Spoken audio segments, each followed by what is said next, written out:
Hello everyone. ఊరికి అలా Saturday night సరదాగా బయట వెళ్ళాలనిపించింది. సరే ఇంకా అబ్బిని అడిగితే సరే ఓకే అన్నాడు. సరే ఇంకా చాట్ తినాలనిపించింది. క్లైమేట్ చాలా చల్లగా ఉండేసరికి ఇద్దరం అలా పానీపూరి ఇంకా చాట్ ఫుల్గా వేసాము. ఇంకా అలా తినేసి అలా ఊరికే మినీ షాపింగ్కి వెళ్దాం అనిపించింది. ఈ చాట్ ఏమో చాలా వేడివేడిగా ఉంది. సో స్లోగా తింటున్నాను నేను కొంచెం సేపు. సరే ఇంకేదన్నా షాపింగ్కి వెళ్దాం అనిపించి ఇంకా అబ్బిని అడిగాను. సరే జారుతుందేమో అని అడిగితే సరే ఇంకా చేపట్టుకొని తీసుకెళ్తున్నాడు చిన్న బాబులాగా. So happy at that moment. వాన బట్ బాగా అనిపించింది. సో క్లైమేట్ చూస్తే ఇట్లుంది, చాలా చల్లగా ఉంది. అండ్ ఓకే విండో షాపింగ్కి వెళ్దాం అనుకొని ఇంకా సరే చపాతి ఇంకా బాదాం మిల్క్ ఇంకా అట్లా కొన్ని స్నాక్స్ తీసుకుంటూ ఉంటే ఇద్దరం ఇంకా కిడ్స్ రాకుండా వచ్చాం కాబట్టి so with thought of having ice creams. So hubby ఏమో బటర్ స్కాచ్ తీసుకున్నాడు, ఇంకా నాకేమో డబుల్ చాక్లెట్ తీసుకున్నాడు.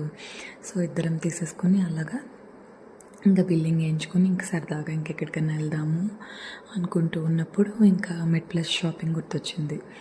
బేబీకి కావాల్సిన ఐటమ్స్ ఉన్నాయి కొన్ని అని చెప్పి ఇంకా బేబీకి కావాల్సిన ఐటమ్స్ తీసుకోవాలి ఇక్కడ బిల్లింగ్ అయిపోయాక అని అనుకున్నాం. ఓకే ఇంకా ఇక్కడ బిల్లింగ్ అయిపోయింది. సో ఇంకా next we headed to Med Plus.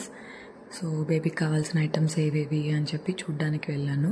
So first baby ఐటమ్స్లో చూస్తే సెబామెడ్, యూజువల్లీ సోప్స్ మేము సెబామెడ్ వాడతాం, సోప్స్ షాంపూస్ కానీ బేబీస్కి. బట్ అవి అక్కడ లేవు, స్టాక్ లేదు. సో టెడీ బార్ యూజ్ చేద్దాం ఈసారి ఫస్ట్ టైం అని చెప్పి ట్రై చేద్దామని అనుకున్నాను. సో ఒకటే తీసుకున్నాను, కొత్తగా ఉంటుంది కాబట్టి బాగుంటుందో లేదో అని.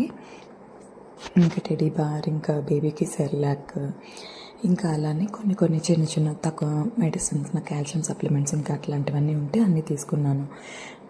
ఇంకా వెళ్ళిపోయేటప్పుడు బేబీ వైప్స్ తీసుకోలేదని గుర్తొచ్చింది హ్యాపీకి. తర్వాత బేబీ వైప్స్ కూడా తీసుకుని ఇంకా అట్లే అన్నీ తీసుకుని ప్యాక్ చేయించుకొని ఇంకా నిదానంగా బయట వెళ్ళాము. చూస్తే వాన మళ్ళీ ఇంకా స్టార్ట్ అయింది. లైట్ డ్రిజ్లింగ్ పడుతుంది. అమ్మో నేను తడిసిపోతానేమో, అమ్మో నాకు సైనసైటిస్ ఉంది, అసలు ఏమి తడిసిపోతానేమో నేను టెన్షన్ పడుతున్నాను. బట్ ఓకే ఇట్స్ ఓకే జాగ్రత్తగా వెళ్దాంలే అని అన్నారు. చూస్తే నేను వాన అని ఇట్లా ఫీల్ అవుతూ ఉన్నాను. సరే అదృష్టంకి తగ్గట్టు అట్లే ఉందన్నట్టు రోడ్స్ అన్నీ వాటర్తో ఇట్లా బ్లాక్ అయిపోయి సముద్రం లాగా.